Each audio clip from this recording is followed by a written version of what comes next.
at the 4. I mean, you're banging up against guys, DeJuan Blair and Jones just getting to the rim, but you're banging up against some big-time guys. Anawaku at Syracuse, Echenike at Rutgers. You're giving up 5 or 6 inches or 30 or 40 pounds. Which is more devastating? I think the pounds. I think the pounds is worse. Well, the Bulls very aggressive now, pulling down another rebound. Lima, the freshman, gives it up. And Eladio Espinoza missed the shot. The Bulls on an 11-0 run. And right now, 17-12, Bulls by 5. Mitchell, baseline, open look, and it just won't go down. And Sticks just can't seem to stick the jumper early on right here. I go back to that UConn game, the #1 team in the country at the time, and we look at Mitchell and Hazel, a combined 9 for 41, and they were missing shots that they usually make with their eyes closed. Baseline jumper, too short. Rivas is very, very active, almost getting another rebound. Seton Hall, they've missed their last 10 shots at home, John. And Seton Hall not getting into a rhythm right now.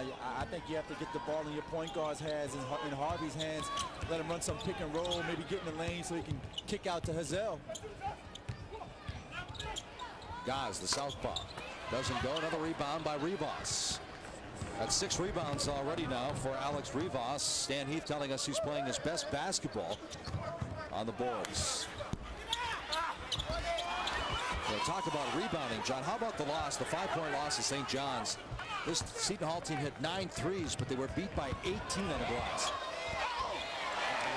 And to go back to your point after that, but that was some shake and bake right there. Brooklyn style by Mr. Harvey.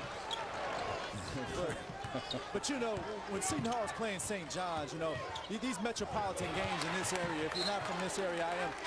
Well, they needed that shaking and baking. That's their first points in the last 6 minutes and 50 seconds in the ball game. Eugene Harvey, we talked earlier in the broadcast about his points going down, but Bobby Gonzalez says he's become a more mature player and he's doing other things. So it's not exactly like he had a slump last year. Harvey only a junior. And Bobby Gonzalez saying earlier this year that when he plays well, Seton Hall usually plays well. Good assessment? That's right, and they need the point guard. The point guard is the leader, and they need him to lead and be the best guy on the floor every night. And Seton Hall's had some big-time point guards here over the years. I played against one, Shaheen Holloway.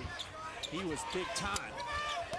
Dominic Jones, he's been big time for 2 years now in the Big East Conference. Pulls down another rebound, and here's Gauze with yet another steal. They've got some numbers. Hazel gives it up to Theodore. And that's beautiful basketball right there. That's something you learn at basketball camp. A 2-on-1, you just move the basketball. Don't put it on the floor, back and forth. 1-point game now, 17-16. Seton Hall trailing by 1. Well, look at Gauze. They say 2 or 3 times a game he'll pick someone's pocket up top. I mean, Gauze is like a bee or a gnat, just annoying you all over the place. I mentioned the 90 steals he had, John, 2 years ago. Last year he missed 16 games, so if it wasn't for that, he'd probably be the all-time leading thief. The team is really taking it to the first team in practice, so you know they're going to be ready to go next year. Yeah, I really feel that this is one team to keep an eye on. The other part of that equation, too, is a lot of guys will be leaving the Big East Conference, too. That's right. A lot of big-time players, and Melvin Oliver, 6'11". Jeff Robinson played in every game for Memphis last year, and Memphis probably should have won the national championship before choking at the free throw line. Yeah, the free throws really killed them in that last game, and it was really their Achilles heel all year. And it came back to bite them when it mattered most. Bulls on top by 3, 8 on the shot clock. Theodore, that's a 3. Theodore, that's his 15th this year. He's got 5 now in the first half. And Coach Gonzalez is really high on Theodore. Really likes this guy. Comes in, plays back up, point to Eugene Harvey, gets after it. Well, you'd mentioned he's a Jersey guy. He said Seton Hall, he's always felt comfortable because Seton Hall is the heart of New Jersey. And you know, if Coach Gonzalez, Coach Fred Hill at Rutgers, if they can keep some of these local guys out of New Jersey's home, I mean, you have some big-time programs here in New Jersey. Patterson Catholic, St. Patrick's, St. Benedict's, just big-time high school programs. St. Anthony's over in Jersey City. Well, Jeremy Hazel dropping 31 on St. John's, 35 on Rutgers, and as you can attest to, growing up in this area, that's those are 2 big games if you play at Seton Hall. Oh, yeah. Outside shot, there's an air ball, and good positioning that time. St. John's, Seton Hall, Rutgers, pretty heated battle for some of these kids in this area, though. Yeah, and you throw Villanova in there because they get a lot of guys from Jersey too. I mean, just, you know, recruiting wars, and each of these games is very important.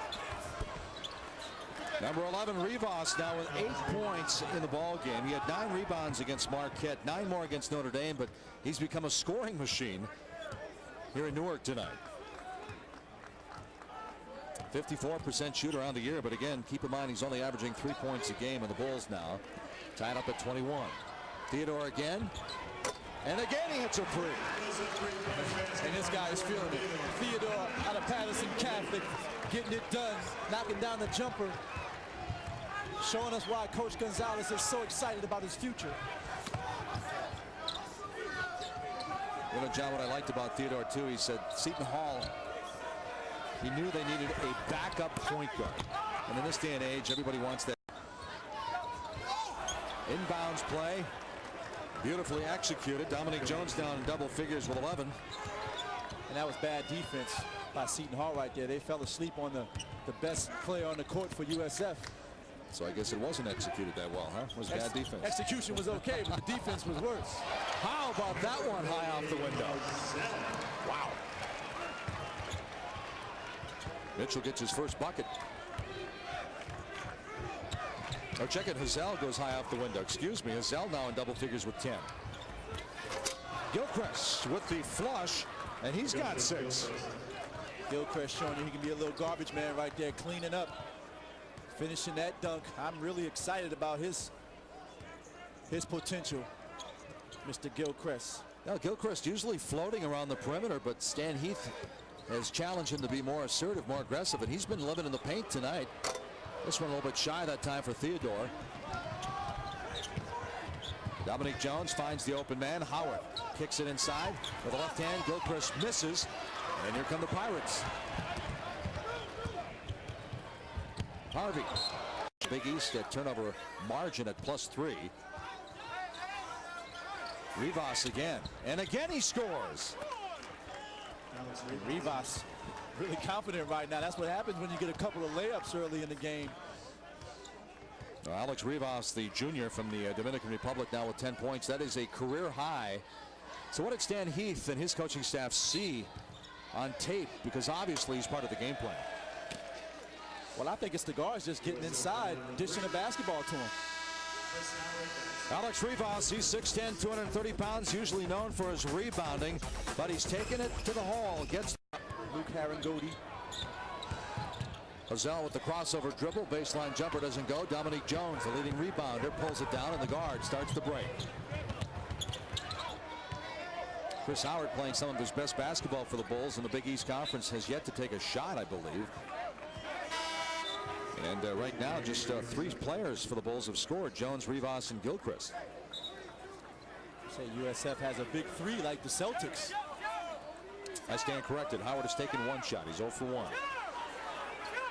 But it won't be the first time tonight or the last time that I stand corrected. Bobby Gonzalez, nice run at Manhattan. Over the year that they knocked out Florida in the first round. Davis with the rejection. Hazel wants to run. And the scoop shot goes! 15-7 against Villanova. He's been the X factor for South Florida. You know, that last shot by Jeremy Hazel, he said over the summer he worked on a lot of things that he didn't do last year. Of course, last year playing with Brian Lang and Nutter. And still, Hazel still came up with some pretty big games last year, dropping 28 on UConn, 29 on Louisville. But boy, if he sticks around for 4 years, he's going to be something else. Yeah, well, Hazel was mainly a shooter last year, and it was a little bit easier for him with Brian Lang and Nutter. He was more of a decoy, but now he's the guy that everybody is focusing on, and he's still finding ways to score, which is even more impressive. Nice job by Paul Goss with a box out on Gilchrist down low. Something you don't see every day is a guard boxing out the 6'10" post player. That's experience for you. Goss, the lone senior on the team. Goss on the baseline. Well, the Bulls are really getting after the glass tonight. Dominique Jones.